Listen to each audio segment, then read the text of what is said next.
जय श्री कुल देवता।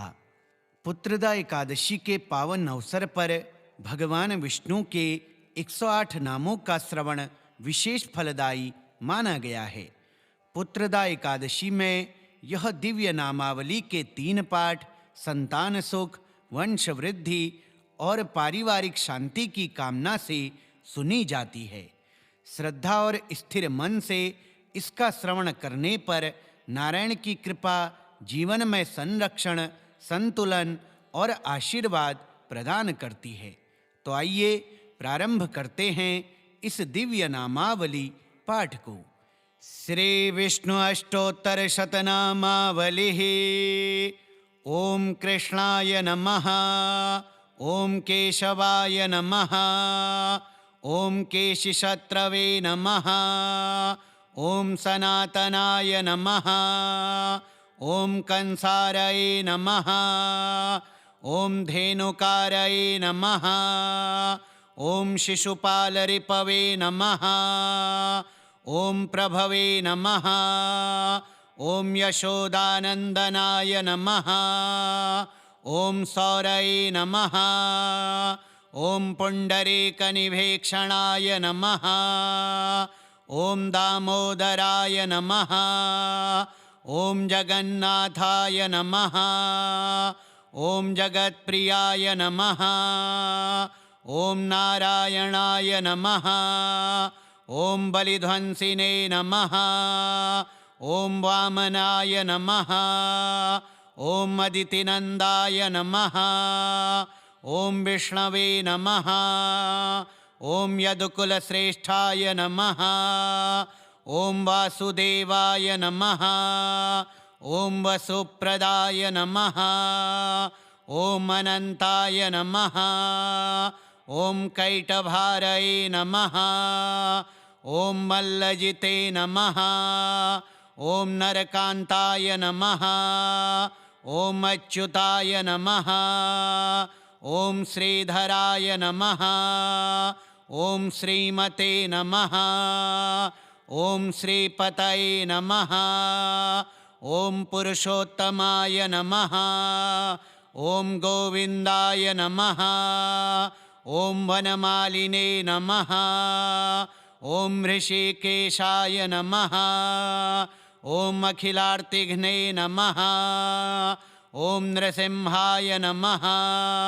ओम दैत्यशत्रवे नमः, ओम अस्य देवाय नमः, ओम जगन्मायाय नमः, ओम भूमिधारिणे नमः, ओम महाकूर्माय नमः, ओम वराहाय नमः, ओम पृथिवीपतये नमः, ओम वैकुंठाय नमः, ओम पीतवाससे नमः, ओम चक्रपाणये नमः, ओम गदाधराय नमः, ओम शंखभृते नमः, ओम पद्मपाणये नमः, ओम नंदकिने नमः, ओम गरुड़ध्वजाय नमः, ओम चतुर्भुजाय नमः, ओम महासत्वाय नमः, ओम महाबुद्धये नमः, ओम महाभुजाय नमः, ओम महोत्सवाय नमः, ओम महातेजसे नमः, ओम महाबाहुप्रियाय नमः, ओम प्रभवे नमः, ओम विश्वक्सेनाय नमः, ओम शारंगिणे नमः, ओम पद्मनाभाय नमः, ओम जनार्दनाय नमः, ओम तुलसीवल्लभाय नमः, ओम अपाराय नमः, ओम परेशाय नमः, ओम परमेश्वराय नमः, ओम परमक्लेशहारिणे नमः, ओम परत्रसुखाय नमः, ओम परस्मै नमः, ओम हृदयस्थाय नमः, ओम अम्बरस्थाय नमः, ओम मयाय नमः, ओम मोहदाय नमः, ओम मोहनाशनाय नमः, ॐ समस्तपातकध्वंसिने नमः। ॐ महाबलबलान्तकाय नमः। ॐ रुक्मिणीरमणाय नमः। ॐ रुक्मिप्रतिज्ञाखण्डनाय नमः। ॐ महते नमः। ॐ दामबद्धाय नमः। ॐ क्लेशहारिणे नमः। ॐ गोवर्धनधराय नमः। ॐ हरये नमः। ॐ पूतनारये नमः। ॐ मुष्टिकारये नमः। ॐ यमलार्जुनभञ्जनाय नमः। ॐ उपेन्द्राय नमः। ॐ विश्वमूर्तये नमः। ॐ व्योमपादाय नमः। ॐ सनातनाय नमः। ॐ परमात्मने नमः। ॐ परस्मै ब्रह्मणे नमः। ॐ प्रणतार्तिविनाशनाय नमः। ॐ त्रिविक्रमाय नमः। ॐ महामायाय नमः। ॐ योगविदे नमः। ॐ विष्टरस्रवसे नमः। ॐ श्रीनिधये नमः। ॐ श्रीनिवासाय नमः। ॐ यज्ञभोक्त्रे नमः। ॐ सुखप्रदाय नमः। ॐ यज्ञेश्वराय नमः। ॐ रावणारये नमः। ॐ प्रलम्बघ्नाय नमः। ॐ अक्षयाय नमः। ॐ अव्ययाय नमः। ॐ अनिरुद्धाय नमः। ॐ कृष्णाय नमः। ॐ केशवाय नमः। ॐ केशिशत्रवे नमः। ॐ सनातनाय नमः। ॐ कंसारये नमः। ॐ धेनुकारये नमः। ॐ शिशुपालरिपवे नमः। ॐ प्रभवे नमः। ॐ यशोदानन्दनाय नमः। ॐ सौरये नमः। ॐ पुण्डरीकनिभीक्षणाय नमः। ॐ दामोदराय नमः। ॐ जगन्नाथाय नमः। ॐ जगत्प्रियाय नमः। ॐ नारायणाय नमः। ॐ बलिध्वंसिने नमः। ॐ वामनाय नमः। ॐ अदितिनन्दाय नमः। ॐ विष्णवे नमः। ॐ यदुकुलश्रेष्ठाय नमः। ॐ वासुदेवाय नमः। ॐ वसुप्रदाय नमः। ॐ अनन्ताय नमः। ॐ कैटभारये नमः। ॐ मल्लजिते नमः। ॐ नरकान्ताय नमः। ॐ अच्युताय नमः। ॐ श्रीधराय नमः। ॐ श्रीमते नमः। ॐ श्रीपतये नमः। ॐ पुरुषोत्तमाय नमः। ॐ गोविन्दाय नमः। ॐ वनमालिने नमः। ॐ ऋषिकेशाय नमः। ॐ अखिलार्तिघ्ने नमः। ॐ नृसिंहाय नमः। ॐ दैत्यशत्रवे नमः। ॐ अस्य देवाय नमः। ॐ जगन्मायाय नमः। ॐ भूमिधारिणे नमः। ॐ महाकूर्माय नमः। ॐ वराहाय नमः। ॐ पृथिवीपतये नमः। ॐ वैकुण्ठाय नमः। ॐ पीतवाससे नमः। ॐ चक्रपाणये नमः। ॐ गदाधराय नमः। ॐ शङ्खभृते नमः। ॐ पद्मपाणये नमः। ॐ नन्दकिने नमः। ॐ गरुडध्वजाय नमः। ॐ चतुर्भुजाय नमः। ॐ महासत्त्वाय नमः। ॐ महाबुद्धये नमः। ॐ महाभुजाय नमः। ॐ महोत्सवाय नमः ॐ महातेजसे नमः ॐ महाबाहुप्रियाय नमः ॐ प्रभवे नमः ॐ विश्वक्सेनाय नमः ॐ शारङ्गिणे नमः ॐ पद्मनाभाय नमः ॐ जनार्दनाय नमः ॐ तुलसीवल्लभाय नमः ॐ अपाराय नमः ॐ परेशाय नमः ॐ परमेश्वराय नमः ॐ परमक्लेशहारिणे नमः ॐ परत्रसुखाय नमः ॐ परस्मै नमः ॐ हृदयस्थाय नमः ॐ अम्बरस्थाय नमः ॐ मयाय नमः ॐ मोहदाय नमः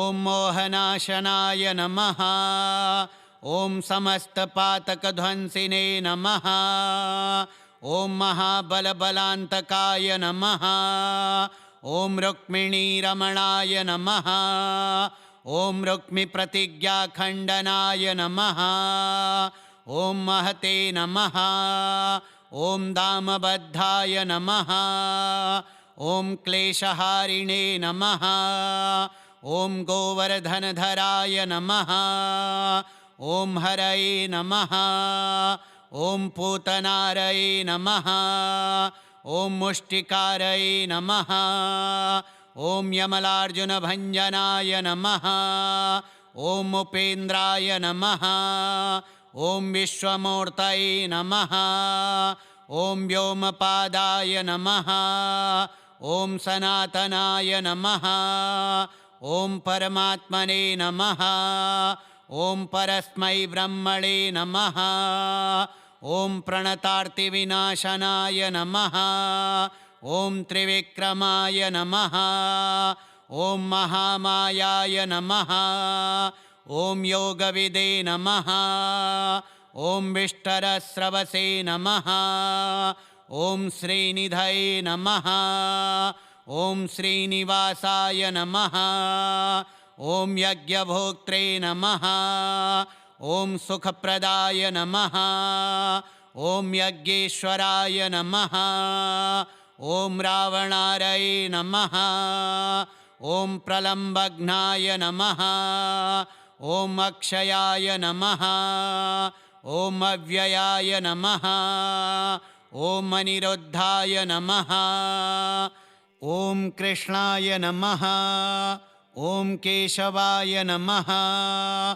ॐ केशिशत्रवे नमः ॐ सनातनाय नमः ॐ कंसारये नमः ॐ धेनुकारये नमः ॐ शिशुपालरिपवे नमः ॐ प्रभवे नमः ॐ यशोदानन्दनाय नमः ॐ सौरये नमः ॐ पुण्डरीकनिभीक्षणाय नमः ॐ दामोदराय नमः ॐ जगन्नाथाय नमः ॐ जगत्प्रियाय नमः ॐ नारायणाय नमः ॐ बलिध्वंसिने नमः ॐ वामनाय नमः ॐ अदितिनन्दाय नमः ॐ विष्णवे नमः ॐ यदुकुलश्रेष्ठाय नमः ॐ वासुदेवाय नमः ॐ वसुप्रदाय नमः ॐ अनन्ताय नमः ॐ कैटभारये नमः ॐ मल्लजिते नमः ॐ नरकान्ताय नमः ॐ अच्युताय नमः ॐ श्रीधराय नमः ॐ श्रीमते नमः ॐ श्रीपतये नमः ॐ पुरुषोत्तमाय नमः ॐ गोविन्दाय नमः ॐ वनमालिने नमः ॐ ऋषिकेशाय नमः ॐ अखिलार्तिघ्ने नमः ॐ नृसिंहाय नमः ॐ दैत्यशत्रवे नमः ॐ अस्य देवाय नमः ॐ जगन्मायाय नमः ॐ भूमिधारिणे नमः ॐ महाकूर्माय नमः ॐ वराहाय नमः ॐ पृथिवीपतये नमः ॐ वैकुण्ठाय नमः ॐ पीतवाससे नमः ॐ चक्रपाणये नमः ॐ गदाधराय नमः ॐ शङ्खभृते नमः ॐ पद्मपाणये नमः ॐ नन्दकिने नमः ॐ गरुडध्वजाय नमः ॐ चतुर्भुजाय नमः ॐ महासत्त्वाय नमः ॐ महाबुद्धये नमः ॐ महाभुजाय नमः ॐ महोत्सवाय नमः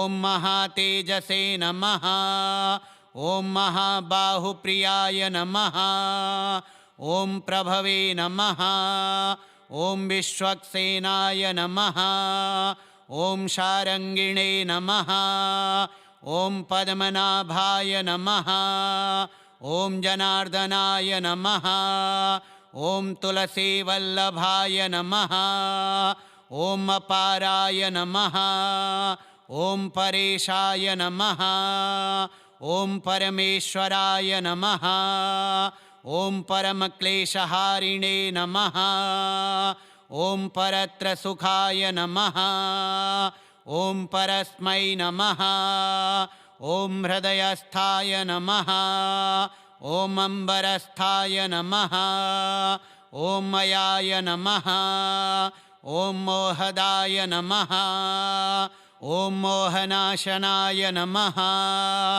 ॐ समस्तपातकध्वंसिने नमः ॐ महाबलबलान्तकाय नमः ॐ रुक्मिणीरमणाय नमः ॐ रुक्मिप्रतिज्ञाखण्डनाय नमः ॐ महते नमः ॐ दामबद्धाय नमः ॐ क्लेशहारिणे नमः ॐ गोवर्धनधराय नमः ॐ हरये नमः ॐ पूतनारये नमः ॐ मुष्टिकारये नमः ॐ यमलार्जुनभञ्जनाय नमः ॐ उपेन्द्राय नमः ॐ विश्वमूर्तये नमः ॐ व्योमपादाय नमः ॐ सनातनाय नमः ॐ परमात्मने नमः ॐ परस्मै ब्रह्मणे नमः